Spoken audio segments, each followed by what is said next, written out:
जगभरात प्रतिस्पर्ध्यांना गारद करण्यासाठी अत्याधुनिक मार्ग अवलंबले जात आहे। इकडे महाराष्ट्रामध्ये कट्टर वैऱ्यांचा काटा काढण्यासाठी चक्क जादूटोणा, लिंबू मिरची आणि काळ्या भावल्यांचा वापर केला जातो आहे। संभाजीनगरात असाच एक प्रकार उघडकीस आलाय।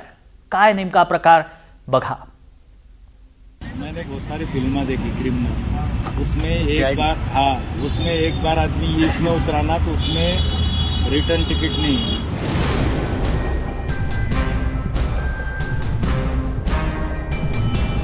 मोठा भाऊ आपल्या लहान भावाच्या जीवावर उठलाय। लहान भावाचा काटा काढण्यासाठी अघोरी विद्या वापरल्याचा आरोप करण्यात आलाय। छत्रपती संभाजीनगरातील साताऱ्यात ही धक्कादायक घटना घडली आहे। मोठा भाऊ फिरोज पटेल माजी सरपंच आहे, त्यांचा भाऊ अयूब खान माजी उपसरपंच आहे।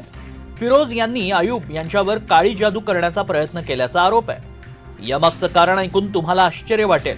फिरोजची प्रगती अयूब यांना बघवत नव्हती आणि त्यामुळे त्यांनी फिरोज आणि त्यांच्या साथीदारांना काळी जादू करून संपवण्याचा कट रचला होता। जानेवारी 2026 ला अयूबला एक मांत्रिक भेटला। अयूब मांत्रिकाला घेऊन एका जंगलात गेला।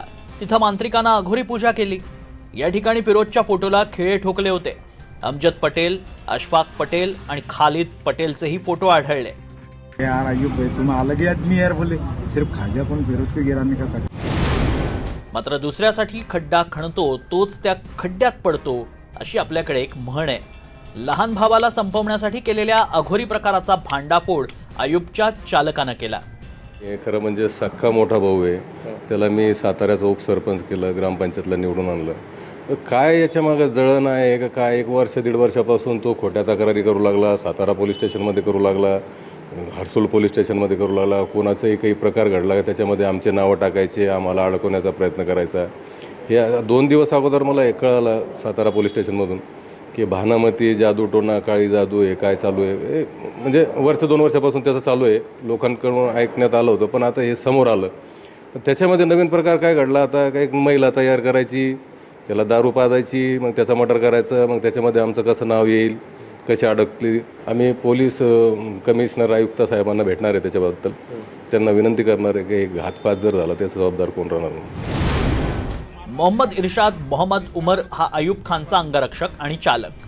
दिवसाला 2000 रुपये पगारावर मोहम्मदला कामावर ठेवलं होतं। अयूब काळी जादू करत असतानाचा व्हिडिओ मोहम्मदनं काढला होता। अयूबनं त्याच्या लहान भावाला खोट्या गुन्ह्यात अडकवण्याचा कट रचला होता।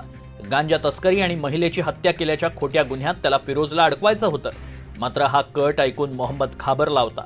यामुळेच त्यानं अयूबची नोकरी सोडली। आपलं बिंग फुटण्याच्या भीतीनं अयूबनं मोहम्मदला ब्लॅकमेल करण्यास सुरुवात केली आणि ठार मारून टाकेन अशी धमकी दिली। यामुळे घाबरलेल्या मोहम्मदनं हा सगळा प्रकार पोलिसांना सांगितला। वो छोकरी को बोला ना मैंने, देख रहे वो उसको उसके केस में अटकाने का, नहीं थोड़ा सा कुछ करने लगाने का, उसको डांटिंग, वो औरत को मार डालने का अपन ने, वो इल्जाम खुद उसकी इनके ऊपर आ जाता। मेरा माइंड बोले तो ऐसा है भाई, अभी देखना तुम बहुत सारी फिल्में देखी क्रिमिनल, उसमें एक बार आदमी इसमें उतरा ना तो उसमें रिटर्न टिकट नहीं है। अयूबला जादूटोण्यानं भावाला संपवण्याची योजना एक चित्रपट पाहून सुचली होती हे विशेष। मोहम्मदनं रेकॉर्ड केलेल्या व्हिडिओत अयूबनं ही माहिती दिली होती। मेरा को एक काम करे और बाद में कभी मेरे को काम नहीं भी रहा तो भी मैं तुम्हारे जमीनाना ये वगैरह करूंगा, खाने दाने करूंगा। ऐसा क्या है कि मैं तुमको छोड़ने वाला है? बाकी बाद में तुम्हारा कप्पर में होगा और आपको पूरे कर देना। भाई का काम पर नहीं, तुम्हारा कोई बात नहीं, कप्पर में होगा तो किससे? तुम्हारे भाइयों का वो अभी तो अपना काम चलते रहेंगे, अपन अपना काम चलते रहेगा। उन्हें और दूसरे इसमें आए तो अपन और उनको मार देंगे, ऐसा थोड़ी। ये देखो आप है ना, मैंने बहुत सारी फिल्में देखी क्रिमिनल, उसमें एक बार आदमी इसमें उतरा ना तो उसमें रिटर्न टिकट नहीं है। हमारे बाद ही समझो नहीं है ना, 12 दिन में बोले तो मैं अब जब दुनिया से अलविदा बोलूंगा जब बस चल जाऊंगा मैं। और वो भी एक आध बार तुम्हारे भतीजे को मैं कुर्सी दे के जाऊंगा और बोलूंगा कि भाई तुम्हारे चाचा लोगों को सबको संभालना बोल के। ऐसा नहीं, एक बच्चे को दोनों में से एक को तैयार कर दूंगा तुम्हारे वास्ते। रक्ताच्या नात्यात जेव्हा पैशाची आणि ईर्ष्येची भिंत उभी राहते तेव्हा नात्यातील ओलावा आटतो आणि सख्य कोसळून पडतं। उरतो केवळ स्वार्थ। जेव्हा अशा प्रकारच्या घटना समोर येतात तेव्हा नात्यांवरचा विश्वास पूर्णपणे उडतो।